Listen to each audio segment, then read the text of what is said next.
Welcome to intellectuals Avenue. आज हम grammar के सिलसिले के लेक्चर नंबर 64 में इंटरजेक्शन को डिस्कस करेंगे और ये पार्ट्स ऑफ स्पीच की सीरीज़ का लास्ट लेक्चर है।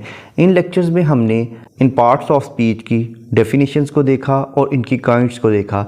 मज़ीद डिटेल में हम इन्हें नेक्स्ट करेक्शन में डिस्कस करेंगे, जहां हम तमाम पार्ट्स ऑफ स्पीच की वन बाय वन करेक्शन को डिटेल में डिस्कस करेंगे।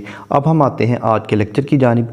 इंटरजेक्शन से मुराद है ऐसे अल्फाज जो कि खुशी, गमी यानी प्लेयर या सैडनेस और सरप्राइज़ यानी हैरानी वगैरह के मौके पर बोले जाते हैं, और ये मोस्टली बेमाना अल्फाज होते हैं, इनका अपना कोई मीनिंग नहीं होता और इनके बाद साइन ऑफ एक्सक्लेमेशन यूज़ करते हैं। अब हम आते हैं इसकी डेफिनेशन की जानिब।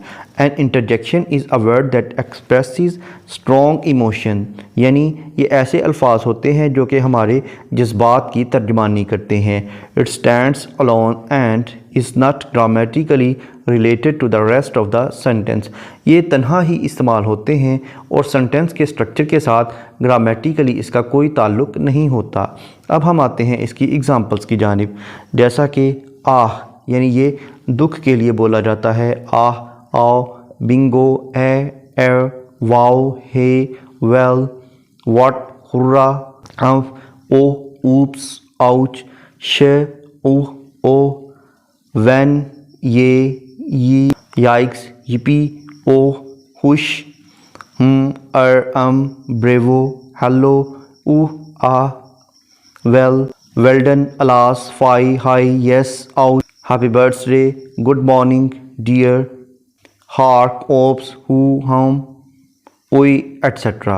ये तमाम अल्फाज ऐसे हैं जो मुख्तलिफ़ मौक़ों पर बोले जाते हैं। इनमें से कुछ अल्फाज ऐसे हैं जो खुशी के मौके पर बोले जाते हैं, कुछ गम के मौके पर, और कुछ हैरानी यानी सरप्राइज़ होते हुए बोले जाते हैं। जैसा कि गुड, अच्छी बात है। Now we can celebrate the party, अब हम पार्टी सेलिब्रेट कर सकते हैं, यानी गुड यहाँ पर एक इंटरजेक्शन है। नेक्स्ट है ओ, व्हाट अ सरप्राइज़, वाह क्या हैरानी की बात है, यहाँ पर ओ एक इंटरजेक्शन है। उसके बाद hey, get out of the building, इस बिल्डिंग से निकल जाओ। उसके बाद है वेल, ठीक है। I have a good news, मुझे एक अच्छी खबर मिल गई है। अब हम आते हैं इसकी काइंड्स या टाइप्स की जानिब। सबसे पहला है वॉलेटाइल इंटरजेक्शन, दूसरा है इमोटिव इंटरजेक्शन, तीसरा है कोग्निटिव इंटरजेक्शन, चौथा है प्राइमरी इंटरजेक्शन, नेक्स्ट है secondary interjection, next mild interjection और नेक्स्ट स्ट्रॉन्ग इंटरजेक्शन। फर्स्ट है volatile interjection. Volatile interjections are the words or phrases used to express sudden feelings, यानी ये अपनी अचानक फीलिंग्स को बयान करने के लिए इस्तेमाल होते हैं, जैसा कि आउच, वाओ, ऊप्स वगैरह। इंटरजेक्शन की इस किस्म में जिस शख्स के साथ आप बात कर रहे होते हैं उसके रिस्पॉन्स का लेना ज़रूरी नहीं है, यानी इसमें ज़रूरी नहीं है कि जिसके साथ आप बात कर रहे हैं वो भी रिस्पॉन्स में कोई जवाब दे। नेक्स्ट है emotive interjection. Emotive interjections are the words और phrases used to express an emotion, यानी ये अपने जज्बात को ज़ाहिर करने के लिए इस्तेमाल होते हैं। लेकिन इन इंटरजेक्शंस में जिस शख्स के साथ आप बात कर रहे होते हैं उसका रिस्पॉन्स लेना यानी उसकी तरफ से जवाब आना ज़रूरी होता है, जैसा कि bravo, congratulations, damn it, hurrah वगैरह। नेक्स्ट है cognitive interjections. Cognitive interjections are the words और phrases used to express a thought, यानी ये किसी ख्याल या सोच को ज़ाहिर करने के लिए इस्तेमाल होते हैं, जैसा कि I don't know about that, I see, what do you think. Next है प्राइमरी इंटरजेक्शंस।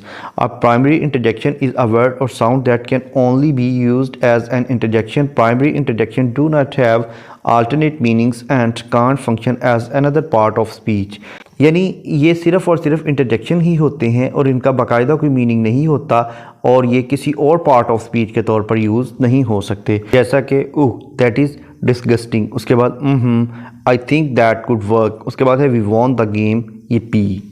नेक्स्ट है secondary interjections. A secondary interjection is a word that is typically used as another part of speech, यानी ये ऐसे interjections होते हैं जो किसी और पार्ट ऑफ स्पीच के तौर पर भी इस्तेमाल हो सकते हैं, जैसा कि goodness, goodness that was a close one.